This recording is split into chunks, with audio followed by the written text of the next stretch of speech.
ሰላም ጤና ይስጥልኝ የተከበራችሁ የበሪ ሚዲያ ተከታታዮች ከሀገር ውስጥና ከባህር ማዶ የተመራረጡ ወቅታዊ መረጃዎችን ወደ እናንተ እናደርሳለን። እስከ መጨረሻ ከኛ ጋር ቆይታ እንድታደርጉ እየጋበዝኩ ወደ ዋና ዋና ዜናዎች አልፋለሁ። የየመን ሁቲዎች ዛሬም በቀይ ባህር ላይ መርከቦች እንዳይተላለፉ አገዱ። የአሜሪካና የኢራን ጦርነት እንደቀጠለ ነው። በዛሬው ውለው ደግሞ የነዳጅ ዋጋ በከፍተኛ ሁኔታ ጭማሪ አሳይቷል። ዝርዝሩን እንመለስበታለን። ስድስት የአንድ ቤተሰብ የሆኑ ፍልስጤማውያን በእስራኤል ጥቃት መገደላቸው ተገለጸ። የአሜሪካና የኢራን ጥቃት ሲቀጥል የነዳጅ ዋጋ በከፍተኛ ሁኔታ ጭማሪ አሳይቷል። አሜሪካ ለተከታታይ ቀናት በኢራን ላይ እየፈጸመች ያለውን ጥቃት ተከትለው የመካከለኛው ምስራቅ ሀገራትና የሆርሙዝ ወሽመጥ የኢራን አጸፋ ጥቃት ኢላማ ሲሆኑ የነዳጅ ዋጋ በከፍተኛ ሁኔታ ጭማሪ አሳይቷል።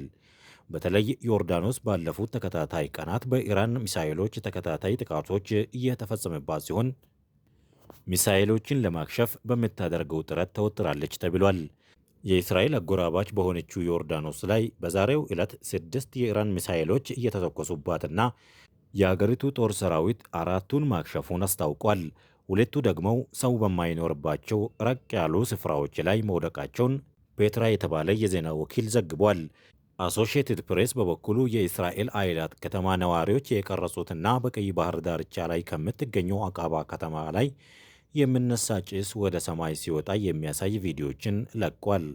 እስራኤል በበኩሏ ዮርዳኖስ ላይ የተፈጸሙት ጥቃቶች የፈጠሩት ጭስ ከድንበሯ ባሻገር መታየታቸው ስጋት የተፈጠረባቸው የእስራኤል ባለሥልጣናት የኢራን ጥቃት ወደ ግዛታቸው ሊሻገር እንደሚችል እያስታወቁ ይገኛሉ።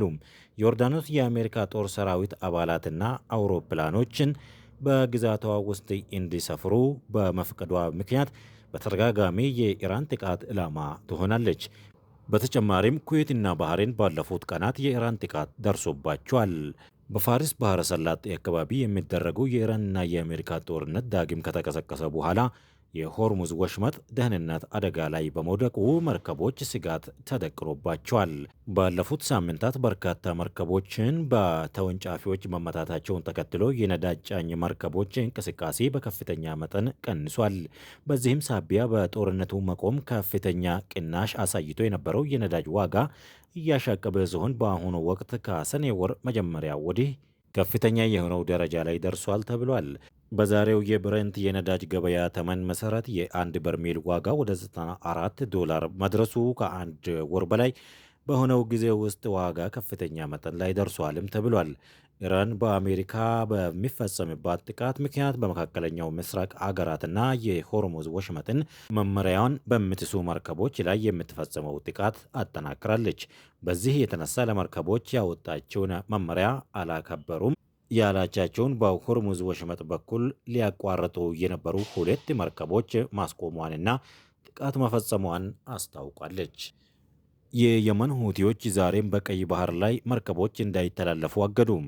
የየመኑ ሁቲዎች በሳዑዲ አረቢያ ላይ የባህር እንቅስቃሴ ገደብ ከጣሉ በኋላ ተጨማሪ መርከቦች በቀይ ባህር በኩል እንዳይተላለፉ መከልከላቸው እየተዘገበ ይገኛል። ማክሰኞ ዕለት ከሳዑዲ ወደብ የተነሳ 3 ግዙፍ ነዳጅ ጫኝ መርከቦች ማስጠንቀቂያ ተሰጥቷቸው አቅጣጫቸውን እየቀየሩ ሲሆን ዛሬ ረቡዕ ደግሞ 4 የሳዑዲ ነዳጅ ጫኝ መርከቦች በደቡባዊ ቀይ ባህር በኩል ማለፍ መከልከላቸው ወደ ኋላ መመለሳቸውም ተዘግቧል። ከአሜሪካ ጋር ጦርነት ውስጥ የገባችው የኢራን አጋር የሆኑት የየመን የባህር ዳርቻ የሚቆጣጠሩት ሁቲዎች ሰኞ ዕለት ወደ ሳዑዲ አረቢያ የሚሄዱና ከሳዑዲ የሚነሱ መርከቦች በቀይ ባህር በኩል ወደ ባብ ኤል መንደብ ማለፍ እንደማይችሉ አስጠንቅቋል። ዛሬ አቅጣጫቸውን እንዲቀይሩ ከተገደዱት መርከቦች መካከል 2ቱ ወደ ሰሜን በማቅናት በሱዊዝ ካናል በኩል ጉዟቸውን እንዳደረጉ ተዘግቧል። ይህ በእንዲህ እንዳለ የአውሮፓ ባህር ኃይል ከአሜሪካ ከእስራኤል እና ከሳዑዲ አረቢያ ጋር ግንኙነት ያላቸው መርከቦች ለጊዜው በቀይ ባህር በኩል ጉዞ እንዳያደረጉ አስጠንቅቋል።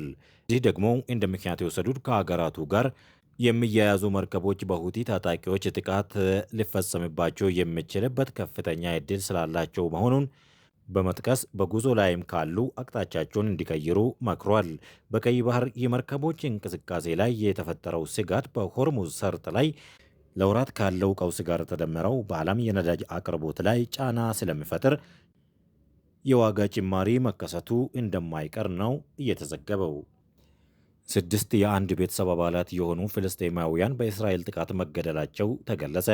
6 የአንድ ቤተሰብ አባላትን ጨምረው ቢያንስ 12 ፍልስጤማውያን በእስራኤል ጥቃት መገደላቸውን የሕክምና ባለሙያዎች አስታውቋል። እስራኤል በጋዛ ሰርጥ ምዕራባዊ አልሰባራ መንደር በፈጸመችው 3 ተከታታይ ጥቃቶች ፍልስጤማውያኑ መገደላቸው ተገልጿል። ጥቃቶቹን የሚያሳዩ ተንቀሳቃሽ ምስሎችም ወጥተዋል። የእስራኤል ጦር በበኩሉ ኢላማ ያደረገው የሐማስ ይዞታን እንደሆነ ገልጿል። ጥቃቱ ያደረሰ ጉዳትም እያጠና እንደሆነ አስታውቋል።